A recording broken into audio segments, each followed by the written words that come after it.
দমন করা যায় না, যাবে না। ভাঙচুর করে কমিউনিস্ট পার্টির আন্দোলন দমন করা যায় না, যাবে না। ইনকলাব জিন্দাবাদ, ইনকলাব জিন্দাবাদ। সন্ত্রাসের বিরুদ্ধে সমস্ত মানুষ এক হও, সন্ত্রাসের বিরুদ্ধে সমস্ত মানুষ এক হও। ইনকলাব জিন্দাবাদ, ভারতের কমিউনিস্ট পার্টির মার্ক্সবাদী জিন্দাবাদ।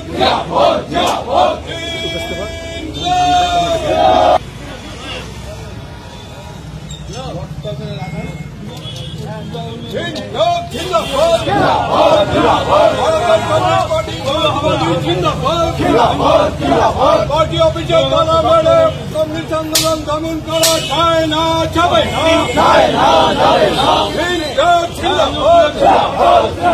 ভারতের কমিউনিস্ট পার্টি মার্ক্সবাদী জিন্দাবাদ।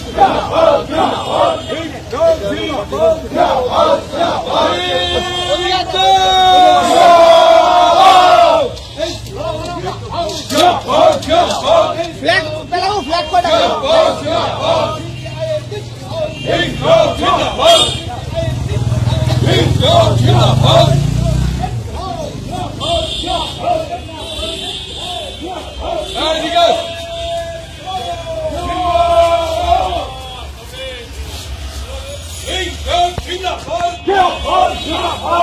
কমিউনিস্ট পার্টি মার্ক্সবাদী জিন্দাবাদ।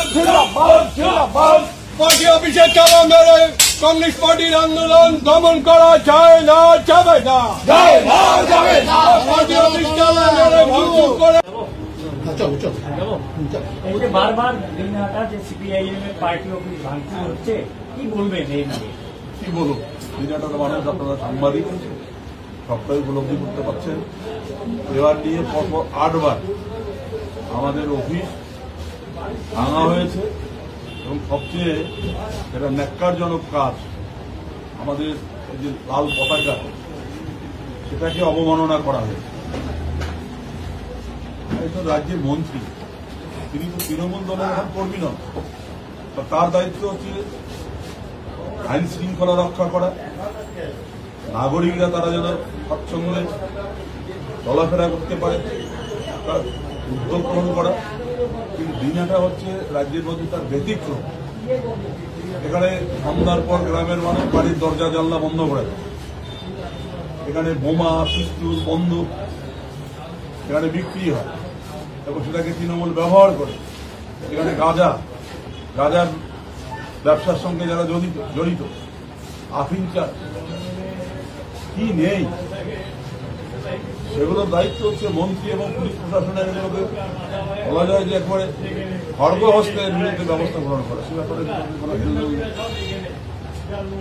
এখানে 100 দিনের কাজের দুর্নীতি, এখানে যে আবাসন প্রকল্প, তার যারা প্রকল্পের সুযোগ পেয়েছে তাদের কাছ থেকে 10,000 থেকে 20,000 টাকা পর্যন্ত অবাধে নেওয়া হচ্ছে। এটা হচ্ছে সীমান্ত এলাকা, অবাধে গরু পাচার হয়। এগুলো তৃণমূল দলের একাংশের যদি ইন্ধন না থাকে হয় না। এটা দিনহাটার মানুষ শুধু নয়, আজকে গোটা জেলার মানুষ তারা সব ঘটনা জানে।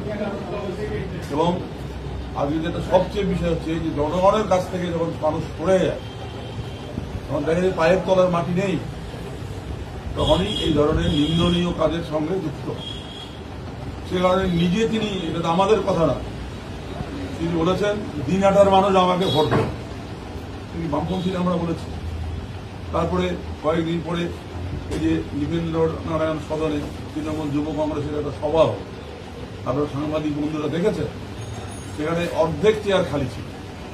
সে উত্তরবঙ্গ পত্রিকা, অনেক পত্রিকাতে তার ছবি বেরিয়েছে। এগুলোর থেকে মানুষের উপর ভীতি, ত্রাস তৈরি করার জন্য এটা করা হচ্ছে। আপনারা কি আইনি কোনো পদক্ষেপ? অবশ্যই আমরা জলপাইগুড়ি আমাদের যে সিঙ্গেল ব্রেঞ্চ, আমরা সেখানে আবেদন করেছি এইভাবে পৌরসভা আমাদের এখান থেকে অফিস তুলে দেওয়ার জন্য হুঙ্কার দেয়।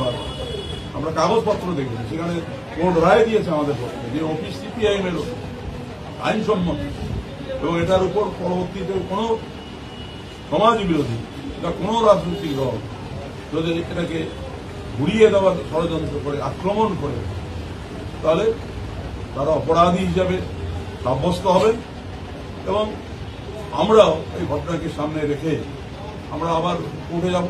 একদিকে কোর্টের লড়াই হবে, আর একদিকে মানুষকে সঙ্গে নিয়ে দিনহাটার এই যে আজকে পরিস্থিতি, মানুষ আজকে মাথা উঁচু করে চলতে পারে না গুন্ডাদের ভয়। ব্যবসায়ীরা আজকে ব্যবসা সঠিকভাবে করতে পারছে না, তারা খুব আজকে আতঙ্কিত।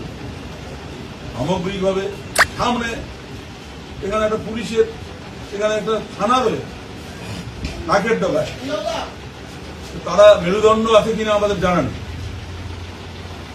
একটা বার তারা এর বিরুদ্ধে কোন আসামি, কোন ক্রিমিনাল, তাদের বিরুদ্ধে কোন উদ্যোগ নিয়ে আজকে আবার আমরা যাচ্ছি না, আমরা কথা বলি এবং পরিষ্কার হলো যদি আপনারা না পারে প্রয়োজনে আপনাদের বিরুদ্ধে আমরা মামলা করতে বাধ্য কোর্টে আপনাদের সঙ্গে আমাদের দেখা এই হচ্ছে।